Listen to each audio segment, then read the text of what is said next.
मेरे नबी पाक ने तो फरमाया था, किसी मोमिन को बस खुश कर देना, वो चाहे लम्हे के लिए ही हो, उसके दिल में राहत डाल देना, उसे तसल्ली दे देना, रोते हुए आंखें आंसू पूंछ देना, उसको कह देना मैं तेरे साथ हूँ। फरमाया मोमिन के दिल में तुमने खुशी दाखिल कर दी तो 60 साल नफल पढ़ने से अल्लाह तुम्हें ज्यादा सवाब अता कर देगा। तो ये फारिग बैठने का वक्त कहाँ से आया, ये बोर होने का टाइम कहाँ से आया?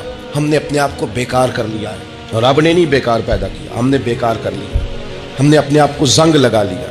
हजरत सादी शराजी के पास एक शख्स ने बैठ के अपने दोस्तों की गलतियां गिनवानी शुरू कर दी, उनमें ये भी गलती है, ये भी गलती है, ये भी गलती है, ये भी गलती है, ये भी गलती है। तो हजरत सादी हंस पड़े, फरमाने लगे, और याद रख तेरे सज्जन बड़े ही बुरे हैं, और पानी बड़ा भी गंदा हो ना तो आग बुझाने के काम फिर भी आ जाया करता है।